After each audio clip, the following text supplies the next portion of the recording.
Evet, canlı yayınımız başladı. Hepiniz hoş geldiniz. Dolmabahçe Sarayı'ndayız.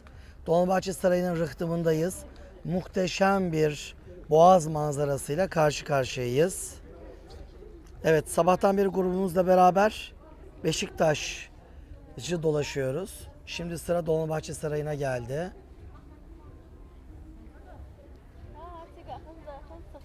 Evet, gördüğünüz gibi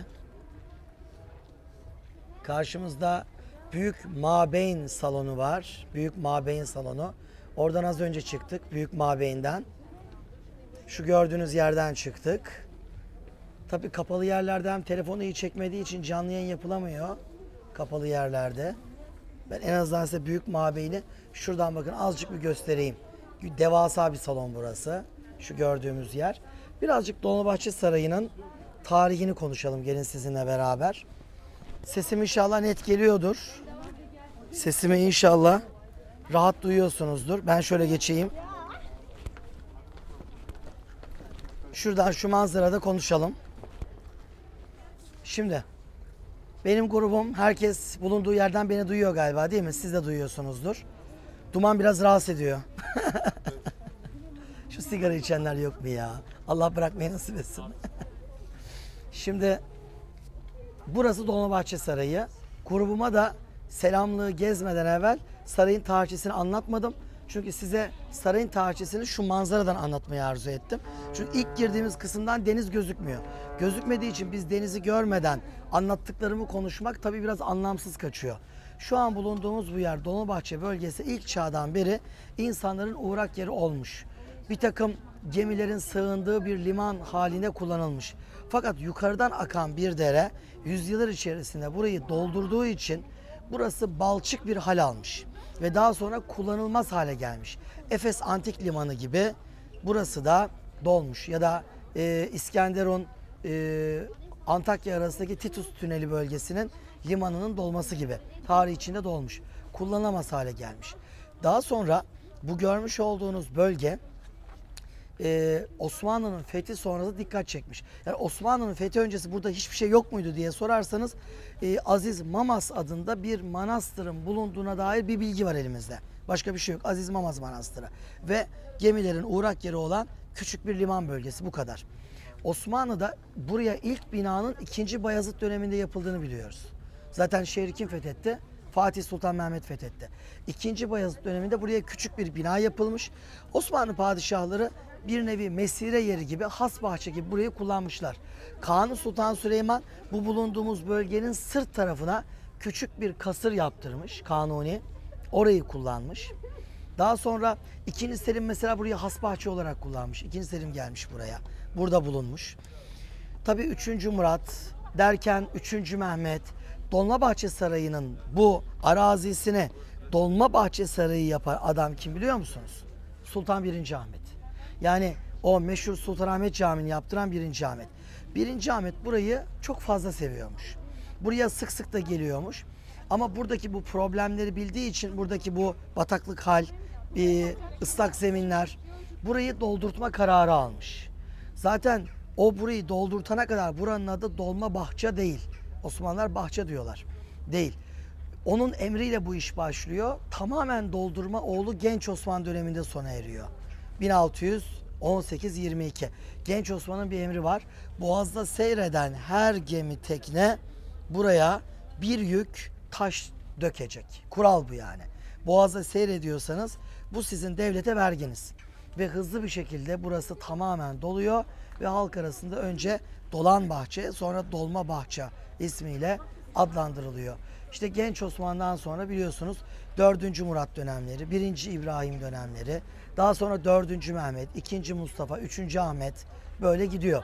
Onlar da buraları peyderpey kullanıyorlar. Ama hiçbir zaman burası padişahların daimi kaldığı bir yer olarak kullanılmıyor. Hiçbir zaman. Küçük bir yer, sabah geliyor, akşam gidiyorlar. En fazla 1-2 gün kalıyorlar. Buraya yapılan saray tabi her padişah döneminde eklemelerle büyütülüyor ve halk arasında da Beşiktaş Sarayı olarak meşhur oluyor. Beşiktaş Sarayı. Bu gördüğünüz saraya en ciddi eklemeyi 3. Selim yaptırıyor. 3. Selim döneminde kârgir, gözle görülür bir saray şeklini alıyor Ve 3. Selim'in Topkapı Sarayı'nda öldürüldüğü, ki nerede Topkapı Sarayı'mız hemen görelim. Bakın tam şurada Topkapı Sarayı'nı görüyoruz orada. 3. Selim'in öldürüldüğü ve bu hengamede 2. Mahmud'un da neredeyse abisi tarafından öldürüleceği o Kabakçı Mustafa darbesinin devam sürecinde o da soğuyor bu saraydan. Yani Topkapı Sarayı bölgesinden 2. Mahmud ve burada böyle kısa süreli kaldıkları bu sarayı organize ederek, büyüterek ahşap, kârgir karışımı büyük bir saray haline getiriyor. Kim? 2. Mahmud. Ve ömrünün önemli bir kısmında 2. Mahmud burada kalıyor. Ara ara gidip yine Topkapı Sarayı'nı kullanıyor.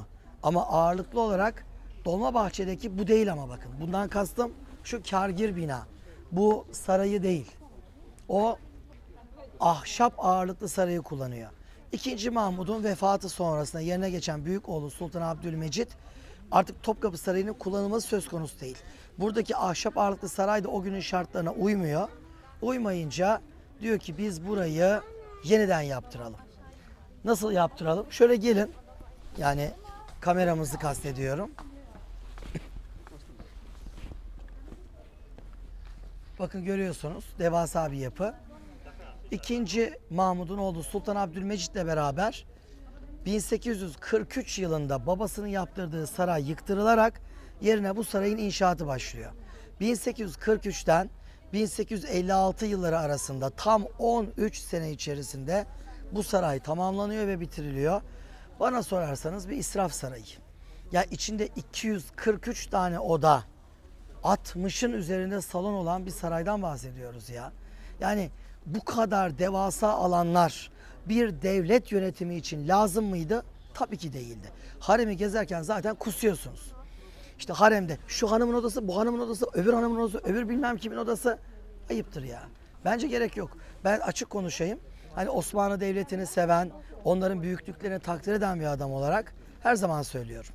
Birkaç gün evvel YouTube'da bir video çekmiştim. Cumhuriyet Bayramı açıklamam üzerine, yediğim linç üzerine. Orada da söyledim.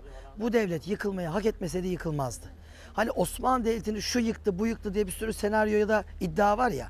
O yıktı dediklerinizin hepsi bir araya gelse Osmanlı Devleti'ne şu kadarcık zarar veremezdi. Son dönemde bu devlet hakikaten o saffetini koruyabilse, adam olabilseydi. Kanuni Sultan Süleyman dönemi düşman, Osmanlı'nın 600 yılın en güçlü düşmanıydı. Yapabildi mi bir şey? Yapamadı. Kadro güçlüydü, özveriliydi, fedakardı. Dünya değil devlet diyorlardı. Ben değil biz diyorlardı. Onun için yani keşke biz deselerdi, bizim devletimiz deselerdi, bu kadar lükse, şatafata, deptebeye girmemiş olsalardı. Dolmabahçe Sarayı bende her zaman bir hicran meydana getirir. Evet, yani bu kadar devasa bir mabeyin. Ben anlıyorum tabii ki. Fransızların Versailles Sarayı'yla yarışmak gibi bir kaygımız var. O günlerde İngilizlerin Buckingham'larıyla savaşmak gibi bir, yarışmak gibi bir kaygı var. Viyana'daki Habsburg Hanedanı'nın Hofburg Sarayı'yla yarışmak gibi bir gaye var. Hasta adam değiliz, kadavra devlet değiliz diyorlar. Ama bunu başka şekilde de gösterebilirler. Şatafatlı saraylar yapmakla değil. Bir başka sorunun cevabını verelim. Bu sarayın mimarı kimdi? Yıllarca bize bu sarayın mimarı olarak Balyan ailesini yutturdular. Garabet Balyan Dolmabahçe Sarayı'nın mimarı diye gösterildi. Sarkis Balyan Beylerbeyi Sarayı'nın mimarı diye gösterildi. Halbuki özellikle Selman Can Hoca'ya teşekkür ediyoruz araştırmalarından dolayı. Yapılan arşiv çalışmalarında gördük ki Balyan ailesinin hiçbirinin bir mimarlık vasfı da yoktu. Eğitimi de söz konusu değildi. Balyanlar müteahhit bir aileydi ve çok zengindiler. Osmanlı padişahları bu binalar yapılırken bu müteahhit aileye ısmarlanıyordu. Parasını da onlar tedarik ediyorlardı. Taksitle onlara ödeniyordu. Ve Balyanlar kendilerine mimar vasıflı bir mühür yaptırarak maalesef birçok yere bu mührü vurarak kendilerini mimar diye insanlığa yutturmuş oldular. Balyanların hiçbirisi, ne Nikolas Balyan, ne Sarkis Balyan, ne Garabet Balyan, hiçbirisi mimar değildir. Ve hiçbirisi ne Dolmabahçe Sarayı'nın, ne Beylerbeyi Sarayı'nın, ne de diğer yapıların mimarı değil, sadece mühendisleridir. Bu gördüğünüz muhteşem yapının mimarı Abdülhalim Efendi'dir. Abdülhalim Efendi bugün Eyüp Sultan'da Bahariye Şah Sultan Camisi'nin tam karşısındaki hazirede yatan çok kıymetli bir mimarımızdır. Hakkını vermek, onun yaptığı eserlerin arkasında durmak ve onun bu eserleri ortaya koyduğunun farkında olmak lazım. Biz maalesef son dönemlerde hafızamızı kaybettiğimiz gibi bize ait değerleri ve sanatçıları da unutup başkalarıyla onların yerlerini değiştirmişiz.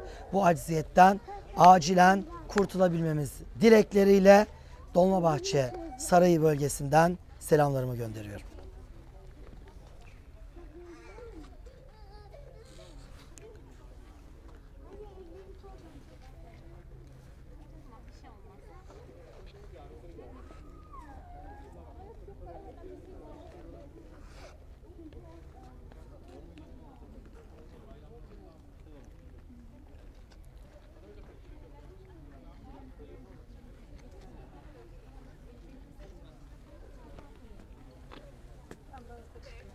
Hamza şöyle bir 30 saniye kadar daha çeksin. Ondan sonra estağfurullah 30 saniye kadar daha çeksin. Ondan sonra şey yapalım. YouTube'a yükledik. Bu şimdi direkt YouTube'a yüklenmiş olacak. Yani siz bunu sonra da izleyebileceksiniz. Allah'ım biz de çekim yapıyoruz. Millet de etrafta sanki defile gibi moda gösterisi. Fotoğraf çekilenler edenler. Hamza içeri doğru bir girsene.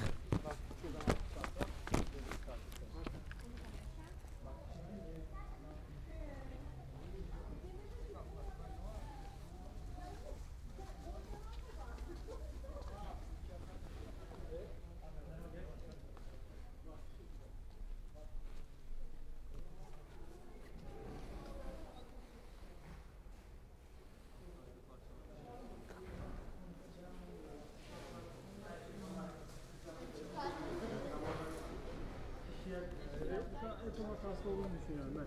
Ben telefonu